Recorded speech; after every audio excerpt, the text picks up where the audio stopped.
Bonjour à tous, bienvenue dans ce guide complet de Go High Level et aujourd'hui on va parler des custom values, donc des valeurs personnalisées qui sont différentes du coup des custom fields, des champs personnalisés. Il n'y a pas beaucoup de contenu en français sur ça qui l'explique correctement, donc j'espère que je vais vous l'expliquer correctement et vous allez bien capter la différence parce qu'il y a une vraie différence et vraiment les deux sont puissants, hein. Donc du coup c'est important de comprendre à quoi ça sert. Donc allons voir ça sur l'écran parce que ce sera plus facile de vous l'expliquer en illustrant un petit peu les propos. Alors, donc déjà petit rappel, hein, on a vu les custom fields. Les custom fields, ce sont des champs personnalisés qu'on attribue à des contacts, des prospects, des clients qui sont dans notre liste de contacts. Donc quand on crée des champs personnalisés et qu'on crée des dossiers, ben, forcément dans la fiche contact, on va avoir par exemple voilà, le dossier information corporelle, information métabolique, etc. Et donc on récupère la taille, l'âge, le poids du monsieur, etc., etc. Donc on peut très bien faire des mails ou des SMS très personnalisés en disant: Salut Cédric, je sais que tu mesures 1,90 m, tu es super grand, tu dois avoir des grands pieds. Voilà, bon. Euh, bon. C'était un exemple. En tout cas, on peut utiliser des variables. Voilà, ton calcul métabolique pour quelqu'un qui mesure 1,80 m, qui a tel âge et qui a tel poids, ben, ça donne tel métabolisme. Donc, tout ça, on peut le faire grâce aux champs personnalisés qu'on met en accolade parce que pour chaque contact, on aura ben, la bonne valeur pour chaque contact et c'est cette valeur-là que Go High Level va récupérer quand il enverra un SMS à chacun des contacts. Voilà, ça c'est le champ personnalisé, donc ça concerne des contacts. La partie valeur personnalisée, c'est plutôt du côté de vous, du côté de l'administration, du côté de votre compte, du côté de votre équipe. Vous allez créer des variables, des valeurs qui vont vous servir à générer certaines choses, certains scénarios dont je vais vous montrer un exemple parce que si je l'explique comme ça, peut-être que vous allez dire ouais, ben j'ai pas compris la différence. Donc du coup, exemple concret. Là, j'ai créé juste 4 valeurs, ok? 4 valeurs pour le comprendre.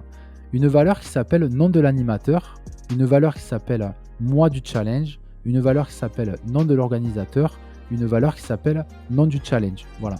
Imaginez avoir une automation qui envoie des messages à votre liste une fois par mois pour les informer du nouveau challenge. Ok? On est coach sportif. Ok, on envoie un challenge tous les mois et on a une automation pour l'instant simple qui n'envoie qu'un message. Ok, donc si on n'avait qu'un message à envoyer, en vrai, on pourrait aller sur ce message comme une newsletter quand on envoie un mail et on irait modifier le nom de l'animateur, le nom du challenge, le nom du mois et le nom de l'organisateur. Voilà, ok.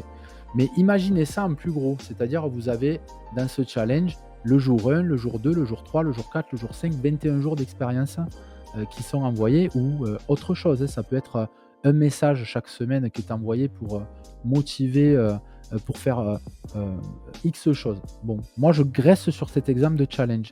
Dans mon automation, au lieu d'écrire salut ici, donc le nom de l'organisateur ici c'est Audrey, donc salut ici Audrey, pour en août, donc en août, nous avons décidé de faire une expérience qui va s'appeler Summer Body Golo Golo et ce sera Amandine qui va l'animer. C'est vite fait d'aller modifier ça dans un SMS et de l'envoyer après à toute sa liste. Mais si ensuite dans votre scénario, vous avez aussi d'autres messages que vous envoyez, d'autres mails que vous envoyez un peu tous les jours, tous les 2 jours, qui contiennent ce genre d'éléments, eh bien, autant faire en sorte que ces éléments-là puissent être changés une seule fois, à un seul endroit, et que ça les change partout dans vos automations. Voilà, c'est à ça que ça sert. Donc vous allez rédiger, au lieu de rédiger salut, ici Audrey, en août, nous avons décidé d'appeler le challenge 21 jours Golo Golo et ce sera l'animatrice Amandine. Vous allez écrire salut, ici, vous allez utiliser cette variable, custom value nom de l'organisateur, en custom value mois du challenge. Nous avons décidé de renommer ce challenge custom value nom du challenge et l'animatrice sera et l'animateur sera Amandine. Voilà, custom value nom de l'animateur, pardon. Voilà. Et donc vous imaginez le message du lendemain qui pourrait être salut, c'est Amandine. Pour le Summer Body Golo Golo, j'ai décidé de commencer avec l'exercice phare, les pompes, machin. Voilà. Ou l'exercice du mois sera les burpees. Voilà. Et bien du coup, vous créez ici une valeur personnalisée. Si dans votre process, vous avez un exercice du mois, Voilà, c'est l'exercice du mois. Mais vous allez écrire ici exercice du mois. Et vous allez écrire, pour le coup, pour ce mois-ci, ce sera burpees. Et, et donc, vu que dans votre process, vous envoyez un premier message pour dire salut, c'est l'organisatrice et le challenge va s'appeler ça, et que le jour 1, c'est salut, c'est l'animatrice et on va faire ce mois-ci plein de burpees, l'exercice du mois, c'est le burpee, et bien du coup, vous ne rédigerez les trucs qu'avec des variables. Et donc, même si votre scénario, il y a 30 000 messages, alors attention, on ne fait pas 30 000 messages, même s'il y a un message par jour, on va dire, et que c'est bien organisé en termes de variables et de procédures, mais vous n'aurez qu'à modifier le truc qu'à un seul endroit. Voilà, ça c'est un exemple d'utilisation, ok? Typique côté utilisateur d'un compte Go High Level. Maintenant, du côté agence, je vais donner aussi un exemple agence parce que je me doute bien qu'il y a certaines personnes qui vont regarder cette vidéo et qui sont agences comme moi. Ben là, vous pouvez créer des trucs quand même super cool. Du genre un snapshot. Alors, je vais parler un peu technique parce que, ben, en théorie, vous êtes capable de comprendre la technique. Et on va créer un snapshot avec des custom values. Ces custom values, on va les insérer par exemple à certains endroits d'un snapshot modèle d'une page internet avec le nom de l'entreprise dans le footer, le nom du responsable quelque part dans une phrase salut, c'est Cédric, bienvenue sur ma page, etc. On va créer des custom values comme ça. Ce snapshot, on va le dupliquer, on va l'envoyer au client et on va juste modifier les custom values et ça viendra directement créer la mise en page avec les variables de ce nouveau client sans avoir eu à modifier, si vous aviez ça sur 10 pages, sans avoir eu à le modifier à chaque endroit sur 10 pages.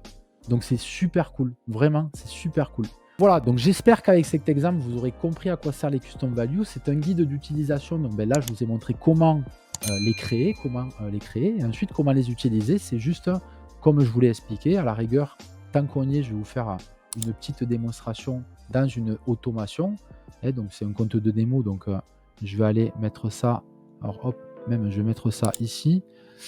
On va aller sur repartir de zéro. Et si je dois illustrer, mais très rapidement, je ne vais pas faire un flow complet.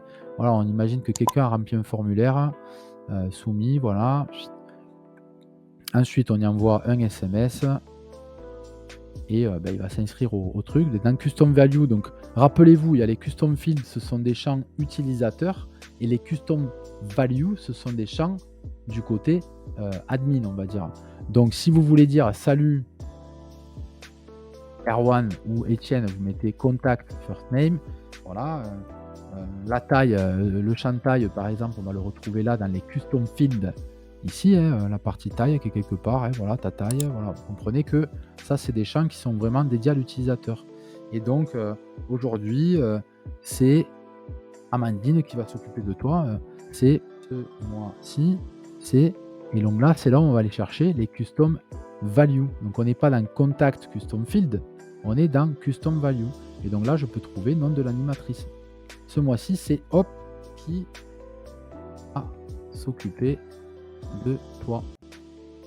Voilà, exemple concret. Et donc, bien sûr, je ne vais pas vous faire 10 000 scénarios. Moi, je vais en créer un dans mon snapshot pour les coachs sportifs, puisque je suis en train de faire un snapshot pour les coachs sportifs. Vous avez de la chance. Mais finalement, vous n'allez peut-être pas avoir le même raisonnement que moi. Vous allez peut-être avoir envie d'avoir une autre sorte de scénario en tête. Et donc, voilà, avec ce que je vous ai expliqué là aujourd'hui, vous devez être capable de le faire tout seul. Si vous n'y arrivez pas, vous savez qu'il y a le groupe Facebook, vous savez qu'il y a les 2 classrooms par semaine hebdomadaires. Donc, n'hésitez pas à y venir et je vous aiderai volontiers.